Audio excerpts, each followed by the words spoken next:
One of the biggest Tekken headaches as a newer player is the ground game. If you get up off the ground wrong, you often get blasted by another combo, hit with another mix-up, and sent to the next round. I have basic tips for waking up safely in my beginner guide, but what DisguisedToast was running into was the attacker's side of the problem. He wanted to know how to continue pressure once you knock the opponent down. This is the second session we had before the Sajam Slam, that giant variety streamer team tournament that Sajam hosted. If you've already seen that tournament, you'll know that Toast had a bit of a rough run. I hope to show here that that wasn't due to a lack of effort. The questions he asks are really precise and really strategic. Unfortunately, Tekken is a game that demands a lot of in-game experience, and it turns out that owning multiple esports teams on top of making your own content doesn't allow for a lot of Tekken. Still, there are great lessons to learn in this one, and this session was super fun, so I hope you enjoy. Okay, so when I knock them down, this is where I get scared, because they can kick, they can high kick, they can ukemi. Yeah. And I don't want to just like throw out something heavy, because let's say they side roll. Yeah. They just punch me in the head. Yes. Is it just a guessing game for me then? Yeah, it's a guessing game in your favor, because if they whiff, they get wall splatted again. So what I like to do, honestly, on people's wake up at the wall sometimes, is I'll just backdash and see if they do a get up attack or not. And you could do it after the full wall combo too. So do the full wall combo, and then we'll watch how they get up.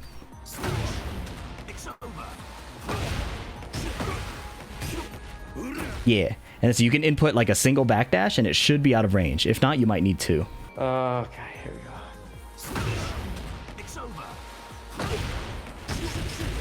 Yep, and then you backdash. Yeah, exactly. Yep, and a little backdash, and then yeah. And your whiff punishment is already really strong, right? So like, I think having that awareness will be cool. And because they're on their stomach, they can't do like the spring kick. So all their kick options will be really slow.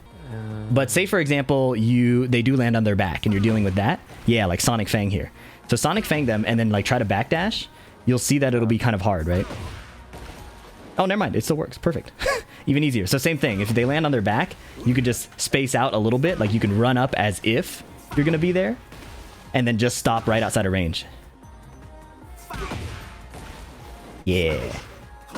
Nice. And then look at that. Like they ate 59 damage for trying to get like 10 extra damage on you. It's like so not worth it for them.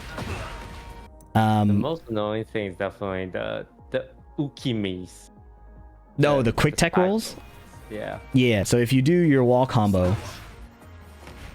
Yeah, like it's almost like I let them get up, right? Yeah. If you try to go for a like grounded hit and they decide to tech roll, now it's their advantage, right? So usually we take the damage from the wall combo and then reset.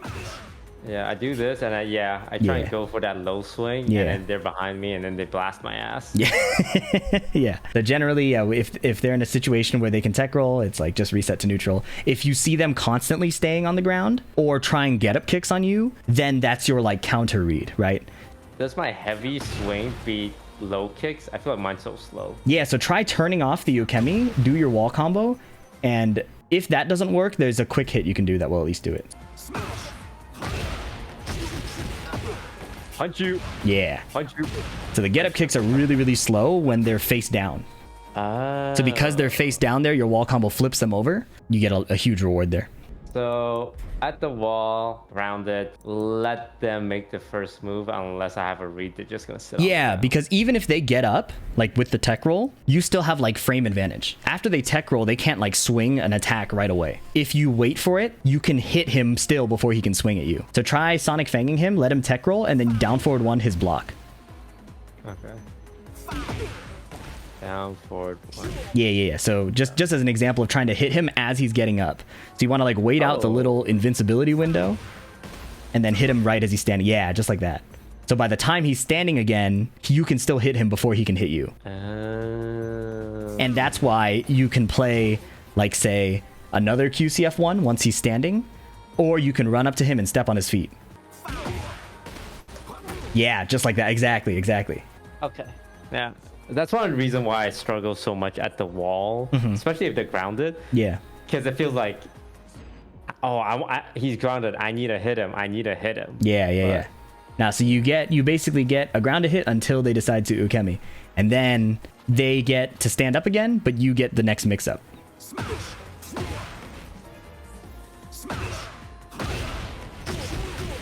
Yep. Yeah. and then it's a mix-up again. So like you start, so at the wall, Steve is ideally supposed to be like steamrolling, and it usually involves respecting, that tech roll, respecting that ukemi, letting them get up again, and then mixing them up while they're standing. If I do it too early, is there a chance they'll miss? Yes, if you do it too early, there's a chance that you catch them while they're still invincible, right? Yeah. So the way to kind of automate that is just dash at them, do like a quick dash. And that forward dash kind of covers the time it would take for the tech roll to finish. So yeah, so as they hit the ground and do the ukemi, you do a forward dash, and then you'll be standing at the same time ready to go, Yeah. And it also helps avoid like things being out of alignment. Right, so you realigns you straight on and you get the next thing. But then there's a chance they just kick me in the shins. Yeah, so you can basically dash at them, and if you see they're not tech rolling, then you can be ready for a get up kick. So it's kind of like a flow chart. Like, are they tech rolling? Are they doing a get up kick? And as long as they're on their stomach, it's a bit slower. When they're on their back, their kicks are a bit faster, but again, the damage you take is usually fine. Like, if they show someone as someone who's going to get up kick all the time, then that ends up being scarier for them on the next interaction. I'm not sure if you've seen the way I play, but I'm a big cheeser. Yeah. So at my elo, for some reason, people don't roll. They just try and get up. So what I've been doing is just this. Yeah. And you just keep forward tuning them as they try to get up, right? Like, I've won so many games just because like they just like, bash them, bash them, bash them, bash them. But the ones that I struggle with are the guys who roll, because I feel like rolls are the only way they beat that. Yeah, when they roll, suddenly, does that mean if I find someone who rolls, I should just keep holding forward? Yeah, you could just keep forward dashing to realign, but Steve counters side rolls with down back 2. Down back. Yeah. And actually, you could just do this always. Running 2 hits, you could just do that, yeah. Ooh, yeah, you just have to be a bit quick. And since it moves so far, you just need like a tiny micro dash there. Yeah, that works. Okay. So then it becomes a mind game. Like, is he gonna do the overhead head punch on me again, or is he gonna run up and down back to me? Is that the best option to deal with rolls? Yeah. That's how Steve does it. Usually Steve isn't getting a lot of damage to you in neutral, right? So if, look at that, like 3 of these and they die. Oh my god, that is a lot. What if they do a mid kick? Because I think a mid kick actually beats my running. Yeah. So if they do a mid kick here, they bet it all. They really were willing to risk their life for it, because you can whiff punish with your QCF1, Sonic Fang. So as Steve, it's totally fine to keep running that aggressive option and force them to do the get up kick. And then the next time you knock them down, they'll just die again. And sometimes all it takes to make someone do a get up kick is after you hit that running 2, you just like twitch at them like a tiny forward and just hold back. And just that movement can make people do a get up kick that they didn't really mean to do. Yeah, even less. Like even less of a run up than that. That was a really good one though. Yeah, like that. Okay, I guess that accounts for all 3 situations. Yeah, like, so, go ahead. If they don't get up, another smash. If they low kick, jump over smash. If they side roll, low sweep. And if they do this, fade it out, Sonic Fang. Yeah, and you can play it even simpler. You can assume the mid and the low kick are kind of the same. And if the mid and the low kick are the same, then you just play the same option. You juke them a bit and then whiff punish. That makes it a bit simpler to isolate the situations, I think. So what's interesting is my running tube does put me in heat. So if it's the first time that's happening, you'll go into heat, they'll be standing, and then you have the stomp mix-up versus QCF1, up forward 2. Or hit him in the head again. Yeah, or you could do that, yeah, and then you get a now you know the combo for that too. So that is like devastating. Is there a way to not use a heat dash? Yeah, don't hold forward after the 2 connects. So this one's mandatory, but the next one isn't. Yeah. Yeah. And saving heat on Steve is kind of nice. I don't know if anybody's shown you his like heat grabs yet. No. These like, are I've really accidentally done it before, but never on purpose. Okay. Pretty straightforward. And once you're really locked in with it, it's pretty disgusting. Yeah. Oh, what is that move? So that in heat, he gets instant extended duck. So usually you remember for your combo, you had to hold it down. This one, down forward 3+4, is just an instant extended duck. So everything that comes out after will be that blue spark effect, right? But the cool part is out of this extended duck, in heat, you can do a grab. And then he hugs them a bit, and then nothing happens, right? Out of this hug, you can hit 1 or 2, and the damage is ridiculous. Is it breakable? The hug isn't. The clinch is not breakable. and they have to guess 50-50 between the throws, 1 or 2, and they can't tell. It's a full 50-50. But the clinch will give them that little warning sign then. Yes, the clinch tells them you're about to die, guess for your life. But there's no visual cue. So like, if you grab me with this, I'm guessing just as much as the next guy. Yep. So yeah, and then Sonic Fang is guaranteed after that. And then if you still have enough heat meter, you can heat dash that Sonic Fang for even more damage. So I'll show you real quick. I have full heat here. I do the clinch grab. I do 1, Sonic Fang hold forward, and then extra hit 2. Is the extra hit guaranteed? Yeah, after Sonic Fang heat dash, you get a down back 2 guaranteed. So when Steve's in heat, his whiff punish becomes scarier too, because it's no longer just Sonic Fang, it's Sonic Fang and that extra hit. Yeah. Sonic Fang, hold forward. Boom. Punch you in the head. But yeah, the clinch grab, just so you know about it, the 1 gives you the guaranteed Sonic Fang, the 2 is just big damage. Teleport, teleport, teleport. Yeah, this character's got a lot, but it feels good, I think. Question is, do I remember my combo that I learned earlier? That's a good question. Nope. Yeah. I could throw in the roll. Right? You mean the duck in? The duck, yeah, the duck. Yeah, you can do it. You can do ducking in 3, and it's kind of lenient, I think. Yeah.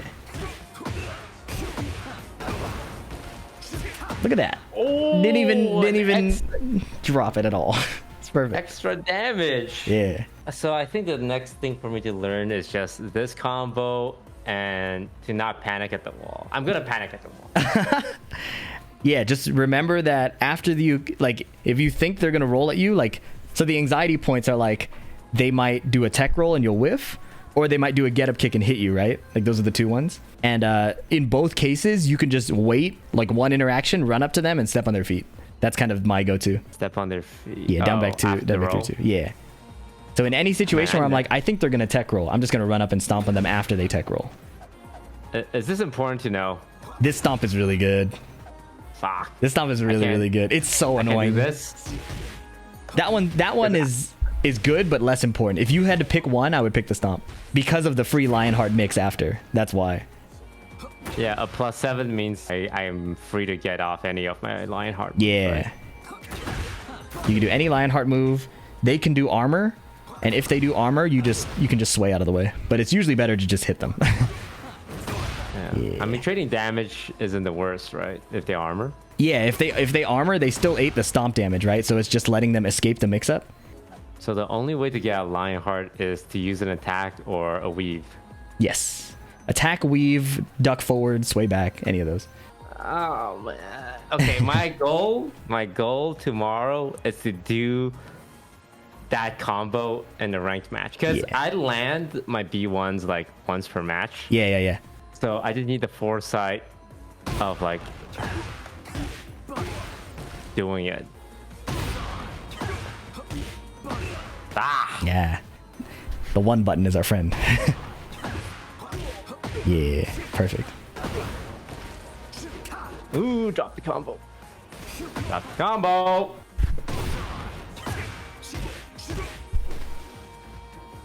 Calm down.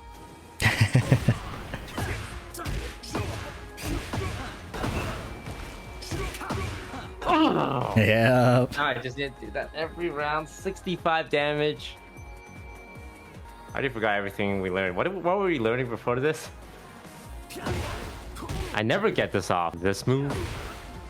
You never get up forward too? Yeah, the windup is so high. It was so like long, and they essentially have to be throwing out a low. Yeah, so that's kind of the use case of it. Is it's like it's a read on a low coming into you more than it is like a proactive mid. Some people like to throw out like a low at the very beginning, and the only times I've landed this is if they do that low jab at the beginning. Yeah, like this is a little risky. But because I do the grab cheese so often, sometimes they would duck right here. Yeah. And maybe I can do a... Yeah, so that's another choice too. As you start stomping more, you can turn that into up forward too. It's another answer too if you expect them to do that low get up kick. You can just up forward to them. Right now, my duck punish is just another bash to the head, right? Which now you have the combo for though. So it's still disgusting. Oh, yeah. Can I do that? Yeah.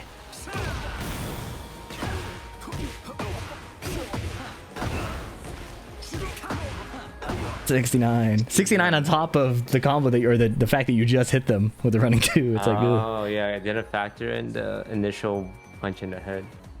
I'm gonna practice that. Do not go for the grab because, yeah, my cheese is just that grab. Do it again. Let them get up, grab. But the good players have been kicking me in the face. Yeah. The only time the grab is good is if you think they're gonna do armor or something, which is still kind of like they don't have enough frames to do armor. But if they chose to do armor, then the grab would hit them for sure. But the stomp also goes through armor because it's a low. So even then, it's just usually a superior option. If they block my Lionheart 1, I can still dash, right? If they block your Lionheart 1, yeah. So if the Lionheart 1 while you're in heat is blocked, you get a heat dash, and it leaves you with enough frames that your back 1 can't be interrupted either. So if you were to heat dash at them and then hit back 1, it would be like a true frame trap. They would die if they did anything besides block. Got it. So my mix-up is either foot stomp or bash to the head. Yeah. Is that the best the safest mid punish? Because like if I'm really reading the duck, I just go this. Yeah. If you have a hard read on the duck, go for the up forward 2, because then you could save your heat and still get the combo. Got it. Honestly, step 1, just learn this new combo. Yep. Step 1, land the new combo. Feel less scared at the wall. Step on their feet. Those are probably the big 3. Okay. Is there anything else I should learn, coach? I think we have done a lot of learning. I think you got plenty to chew on, so I think it's good. Okay. Thank you very much for your assistance, coach. Good stuff, Mr. Toast. I'm gonna try and ingrain all of this into my memory. Yes. But yeah. Thank you very much, sir. I'll put down our big 4 things. So let's see. Remember the combo. Stomp instead of grab. At the wall, let them ukemi, then dash at them, and then after heat engage, running 2 or stomp. Stomp instead of grab. Stomp instead. I'll be honest. I'm probably just gonna stomp. I'm probably just gonna grab. That's fine. I'm gonna keep grabbing until someone punishes me. That's honestly fine. And now and honestly, the grab is gonna do the same thing of making people want to duck. And once they duck, I can either bash them in the skull or go for an up forward heavy 2 combo. Yes. Thank you very much, coach. Yes. That's all for me today. Good stuff today. Looking forward to more toast boxing. I'm gonna get some rest. Yep. Cheers, bro. See ya. Cheers. Thank you.